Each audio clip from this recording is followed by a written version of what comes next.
Before we dive in, hit that subscribe button and drop a comment below telling us what time it is where you are right now. This story demands to be shared. The kettle's whistle pierced through my apartment like a blade through silence. I'd been deep in an audit report when my phone buzzed, the kind of buzz that signals everything's about to change. His name lit up my screen, Marcus, my son. I picked up to the sound of a voice already mid-complaint, as if he'd been waiting his entire life to finally demand something of me. "Look, Dad. Anyway, Bula's parents want you to come for Thanksgiving dinner. Thursday, 6 o'clock. Their place." I wrapped my fingers around the warmth of my mug and measured my response carefully. That's kind of them. I'd be happy to come. There was a pause, the kind of pause that reveals hesitation. He hadn't expected acquiescence. Right. Well, good. Through the phone, I heard the familiar soundtrack of my own house, the one I'd purchased 23 years ago, the one where Marcus and Beulah had lived for 8 years, rent-free, while they saved for their future. The television murmured. Marcus cleared his throat, and his voice shifted into that particular register of financial stress I'd come to recognize all too well. So, we found this house in Beaverton. Perfect size, good neighborhood. $800,000. The problem is the down payment.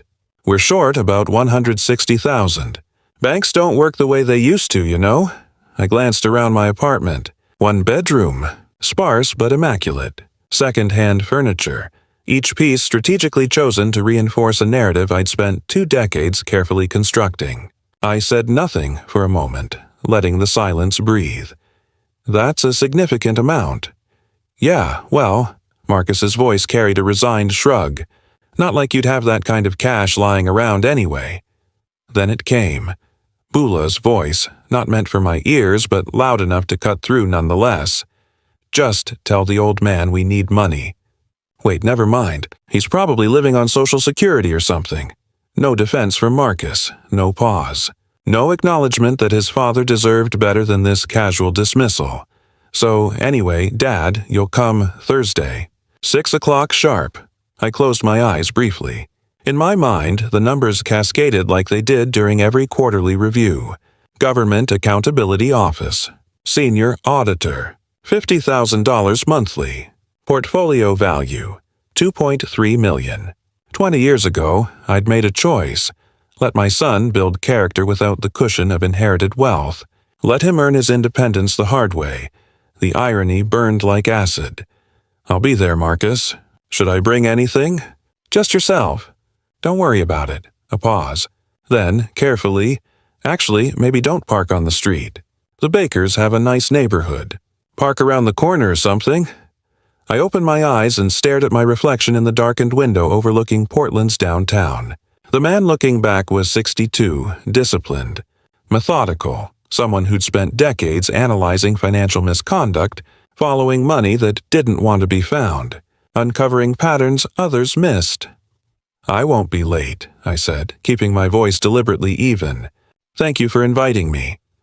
"Yeah, bye." He hung up without waiting for a response. I set the phone down carefully. The apartment settled around me. Refrigerator hum, distant traffic, the sound of my own breathing. Strategic poverty, I'd called it once in my mind. $900 monthly for a place I could afford to pay triple for. The 15-year-old Camry in the parking garage instead of the Mercedes I'd considered. Goodwill suits and drugstore glasses. All deliberate. All designed to teach my son what it meant to work for something.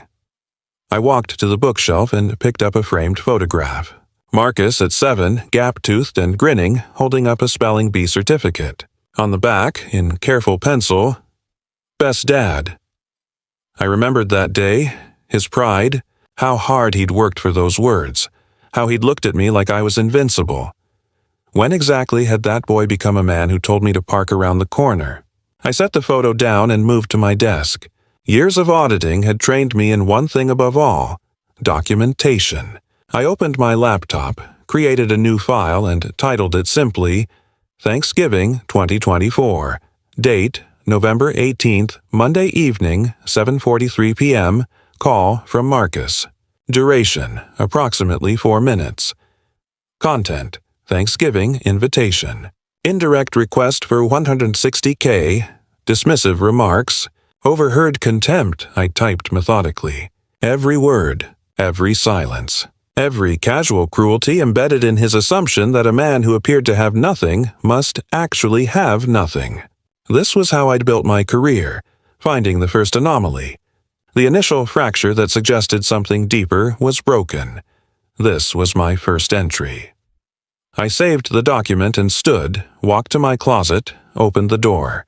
On the left hung the suits I wore to the office, tailored, professional, appropriate for a GS-15 senior auditor.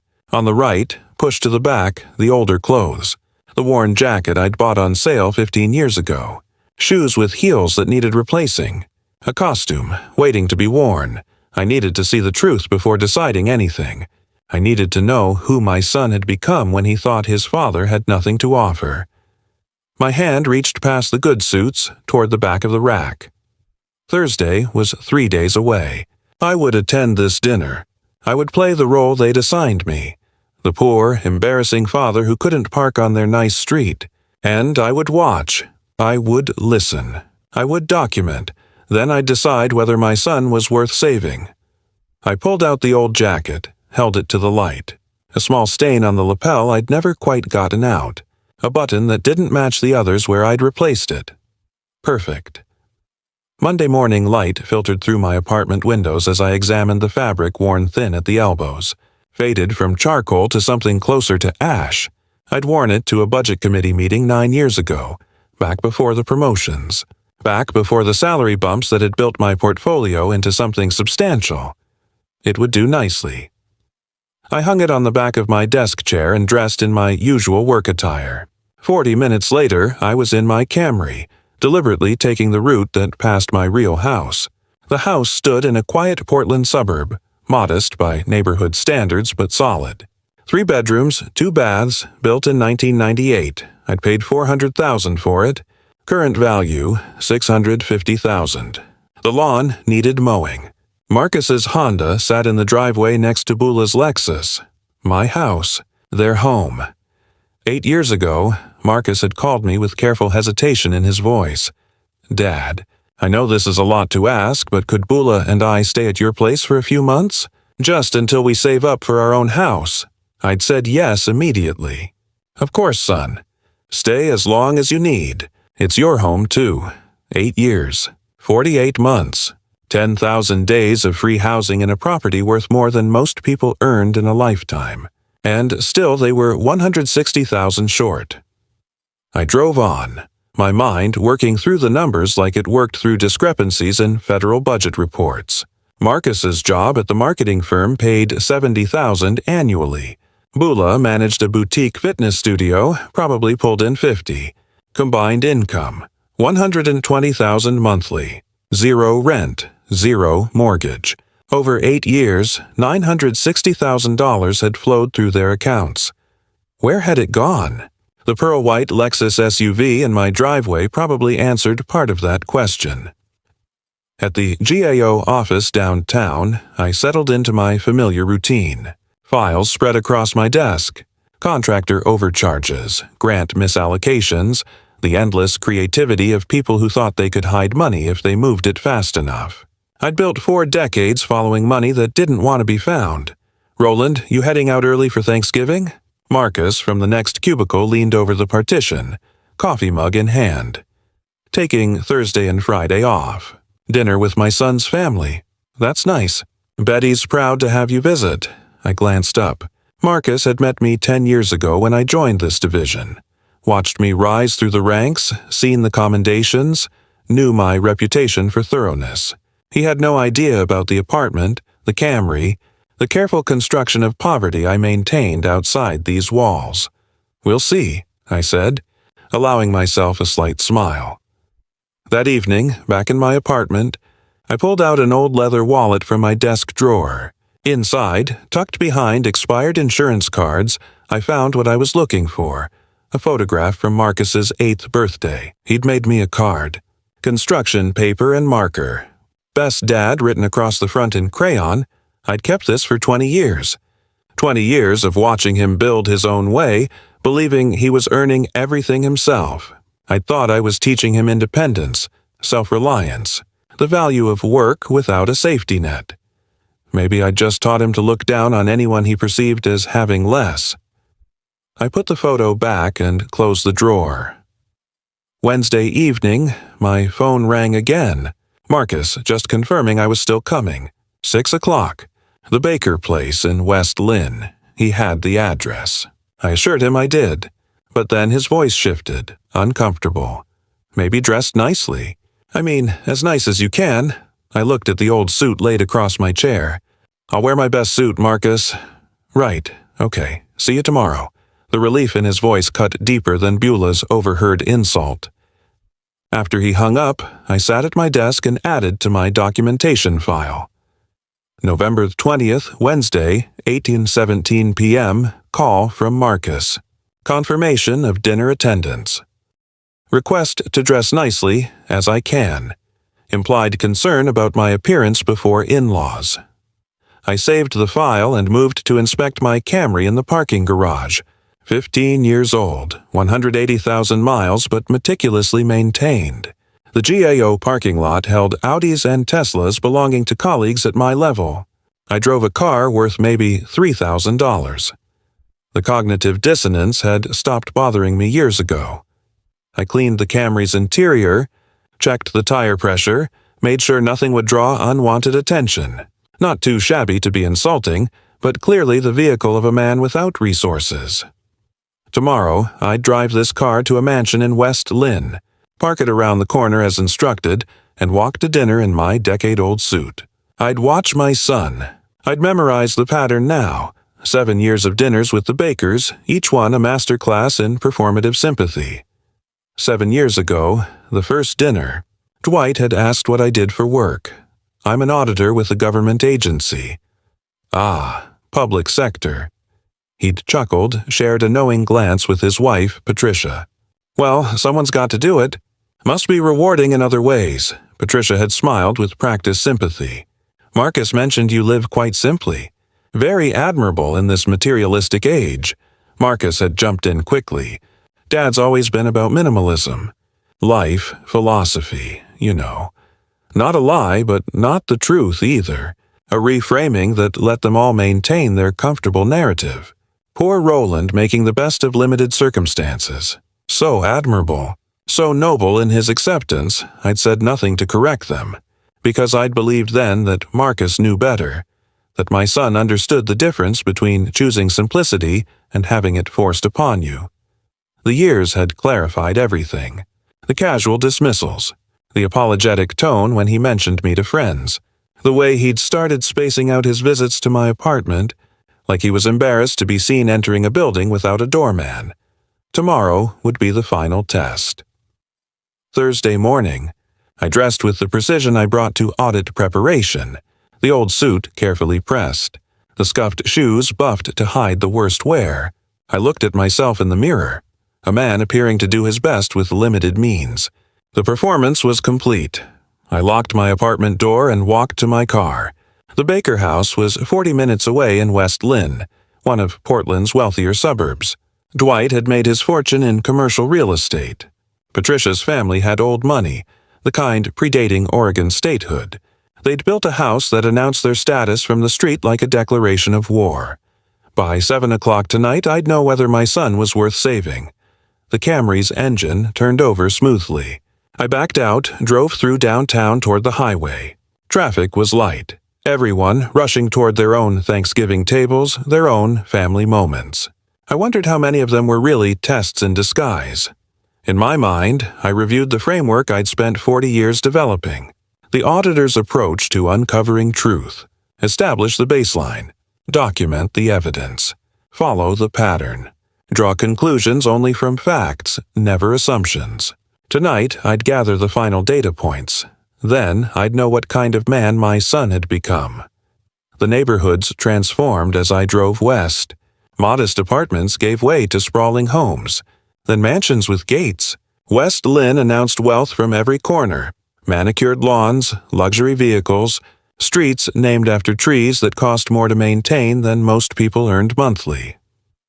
The Baker estate sat on a corner lot, imposing even by local standards. 2.5 million, I estimated from the footprint and location. Circular driveway. 3-car garage, European landscaping. A black Mercedes occupied the drive next to a pearl-white Lexus SUV. I parked my Camry on the street 2 houses down, exactly as instructed. In the rearview mirror, I straightened my worn tie. The store-bought pumpkin pie sat on the passenger seat, $7 at the supermarket. I picked it up and walked toward the house. A curtain moved in the front window. Someone watching. Seth appeared in the doorway before I reached it, his expression tight. "Dad, you made it." Traffic was light. I held up the pie. "I brought dessert." He glanced at the plastic container, then away. "That's thoughtful." "Come in." Dwight Baker filled the doorway behind Marcus. 65, silver hair, expensive casual wear that probably cost more than my entire outfit. His smile was practiced, professional, the kind perfected over decades of sales. "Roland, come in." "Come in." His handshake was firm, territorial. "Still driving that old Toyota? They really do last forever, don't they? Japanese engineering." "It serves its purpose," I said simply. Patricia appeared beside her husband, blonde and polished, jewelry catching the light like weaponized wealth. "How practical. Marcus says you've always been about practicality." Beulah stood behind them, her face rigid with something between embarrassment and contempt. "More like necessity." "Mom," she muttered. They ushered me into a living room that belonged in a design magazine. Vaulted ceilings, contemporary furniture, artwork that looked original. Everything positioned to impress. Dwight gestured to a leather chair in the corner, away from the main seating area. "Drink. I've got excellent scotch. Or maybe something simpler? Water is fine." He poured himself 3 fingers of amber liquid from a crystal decanter and looked at me with the satisfied smile of a man who'd never needed to ask for anything twice. "So, Roland, government work. You're at some agency downtown?" "The Government Accountability Office. I audit federal spending." Dwight laughed, a booming sound that demanded attention from everyone in the room. "Ah, a bureaucrat. Well, someone has to do it, I suppose. The pay must be adequate. It meets my needs." Patricia settled onto the sofa, crossing her legs with practiced grace. "Such important work. I'm sure public service is admirable when people don't have other options." I sipped my water and said nothing. Marcus sat beside Beulah on the love seat, his posture rigid, deliberately avoiding my gaze. The message was clear. I was the problem. My presence was the embarrassment. "Tell me, Roland," Dwight continued, swirling his scotch. "What happened? You must have had ambitions when you were younger, plans for something more. I chose my path deliberately." "Interesting choice." His tone suggested the opposite. I went the opposite direction. Started selling cars at 22, owned my first dealership at 30. Now I've got $3 million revenue stream. But then, different philosophies, I suppose. Dinner was served in a dining room with a table that could seat 12. The meal was catered, turkey carved by someone who wasn't Patricia, sides warming in silver dishes, wine that probably cost more per bottle than my monthly electric bill. They'd placed me at the far end, a cheap folding chair brought in to accommodate the extra guest. My store-bought pie sat on the sideboard, ignored beside an elaborate selection of professional desserts. Dwight dominated the conversation, gesturing with his fork, refilling his glass repeatedly. "Just closed the deal on my 3rd dealership last month. Marcus, you really should come work for me. Real money in automotive sales. Not like that tech stuff." "I'm doing okay in tech, Dwight." Patricia dabbed her lips with a linen napkin, her eyes finding me. "Better than some family examples, certainly." "Marcus has always been capable," I said quietly. Beulah's fork clinked against her plate. Capable, but held back. Some people inherit advantages. Marcus had to build everything himself. The irony would have been funny if it weren't so painful. "Must be difficult," Patricia continued, "making ends meet on a government salary. Do you have savings, retirement accounts?" "I'm adequately prepared," I answered. Dwight leaned forward, his voice taking on a predatory edge. but not enough to help with major expenses, I'd imagine. Marcus mentioned you two found a house. $800,000. Beautiful area, Beaverton. You need what? $160 for the down payment? Marcus nodded. Yes, sir. We're working on it. What about family help? Dwight turned to me and the moment crystallized. I felt every eye in the room on me, waiting for me to confirm what he'd already told them, that I had nothing to offer. That's a significant sum, I said carefully. That's what I thought. Dwight's smile was triumphant. No offense, but government work doesn't exactly build wealth, does it? Can't squeeze blood from a stone. Marcus sat silent. Not a word in my defense. Not even a token protest against Dwight's condescension. Beulah set down her wine glass. We've learned to be realistic about what's possible from different sources. Dwight stood, walked to Marcus's chair, placed a hand on his shoulder. The moment my son had been waiting for arrived. Tell you what, Patricia and I will provide the $160,000 down payment. A gift from us. Can't have our daughter wait forever for help that clearly isn't coming from elsewhere. Marcus's face transformed. Dwight, that's incredibly generous. Thank you. Beulah rose to hug her father. Thank you, Daddy. This is why I'm grateful for real family support. Patricia beamed. Some families help their children succeed. That's what parents do when they're able. I watched my son accept another man as his benefactor. Watched him show more gratitude to Dwight in 30 seconds than he'd shown me in 8 years. The Camry insult, the parking instruction, the cheap chair at the end of the table, all of it I could have forgiven. But not this silence. Not this acceptance of my humiliation without a single word of defense. That's very generous of you both, I said, my tone perfectly neutral. We moved through dessert. Their elaborate pastries. Not my pie. Conversation continued around me like I was furniture. Dwight's business successes, Patricia's charity board, Beulah's boutique studio expansion plans. Marcus contributed enthusiastically, animated in ways I rarely saw anymore. At 9 o'clock, I stood. Thank you for the meal. I should be going. Dwight barely looked up. Early night. Well, long drive back. Where are you living these days? Downtown. Small place. Cozy, I'm sure. Patricia's smile was dismissive. Good night, Roland. Marcus rose halfway, then settled back into his chair. Bye, Dad. Not let me walk you out. Not drive safely. Just a quick dismissal, eager to return to his real family. Goodbye, Marcus, I said, pausing at the doorway. Enjoy your new house. I walked to my Camry alone. No one accompanied me. No one watched from the window.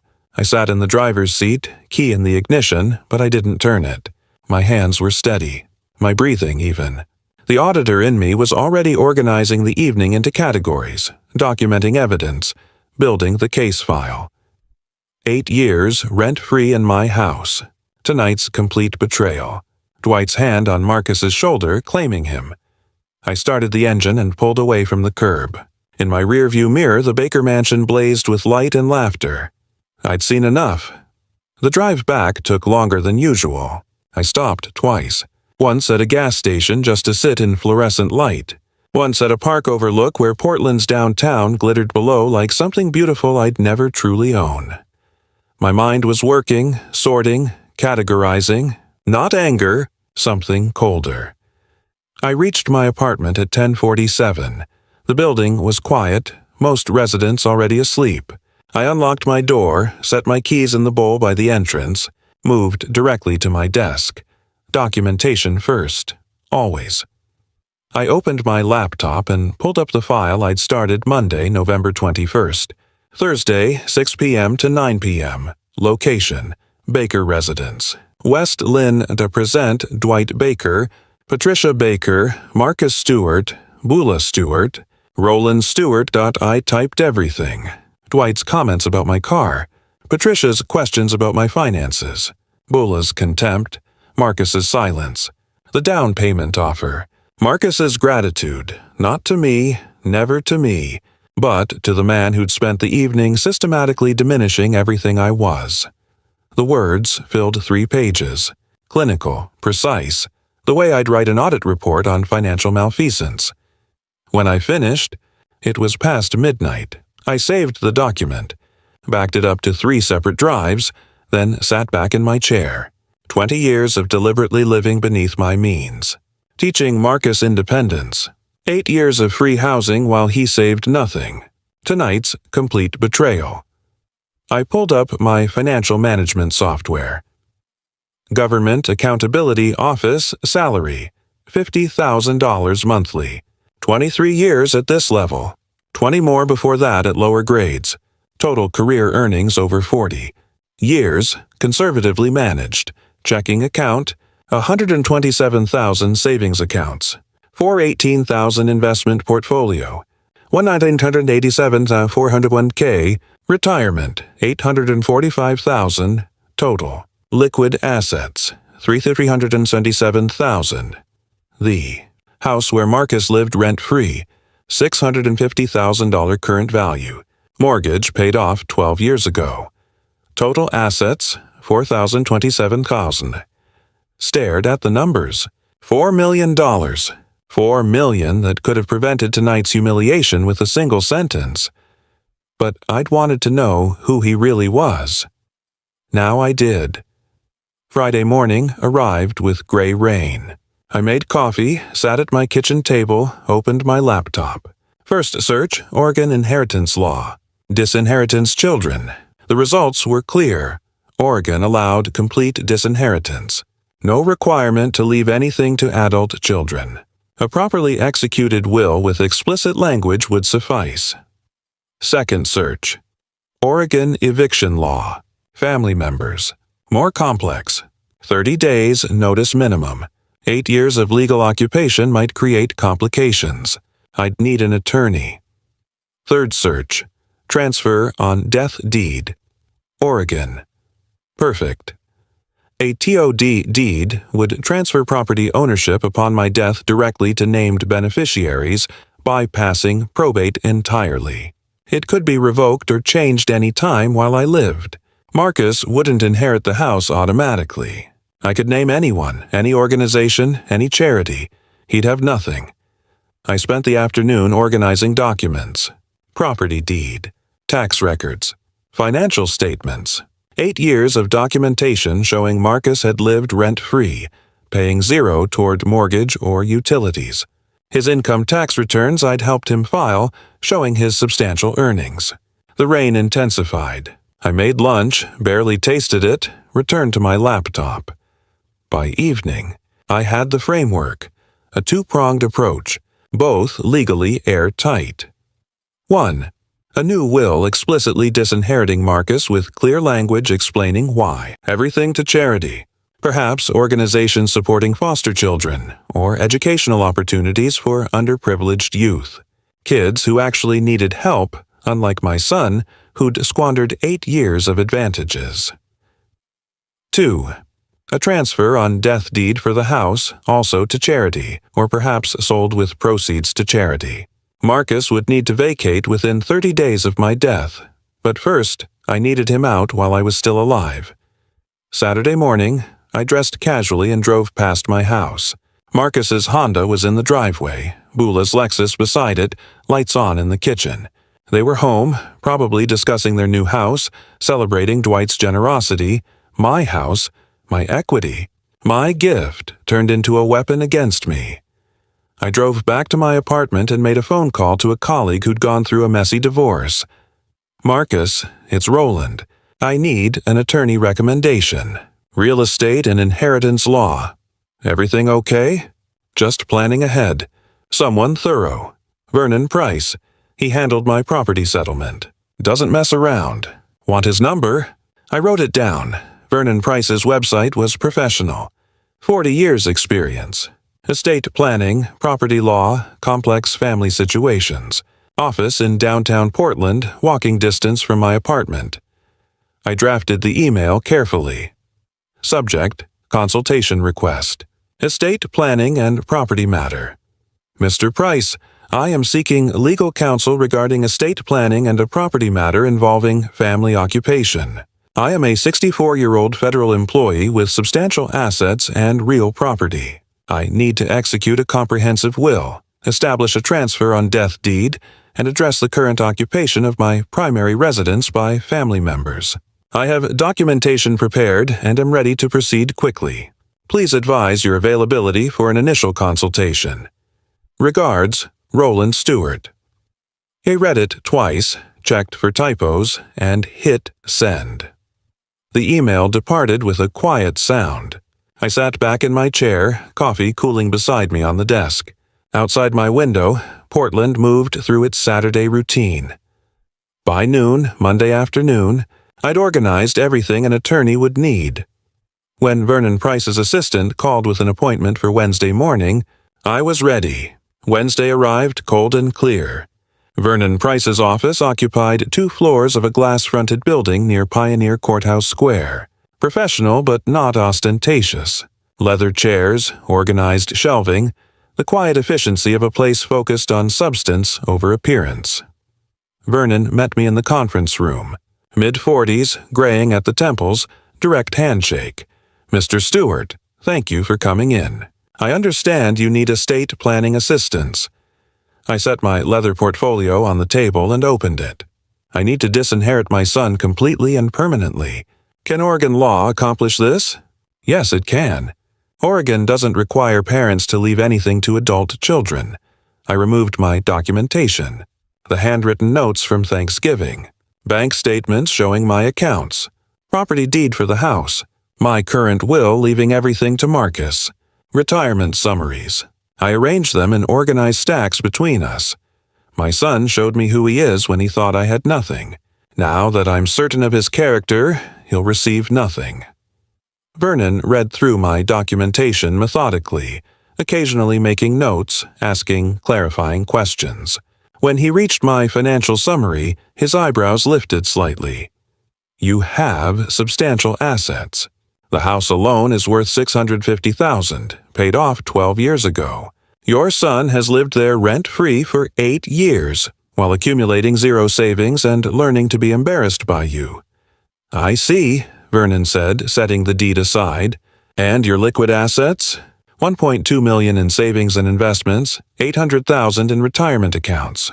I slid another document across. This shows his income over those 8 years. Combined with his wife's earnings, they should have saved over $1 million. They have nothing, Vernon nodded slowly. You want this airtight? No loopholes, no opportunities for reversal. Exactly. He pulled out a legal pad and began outlining options.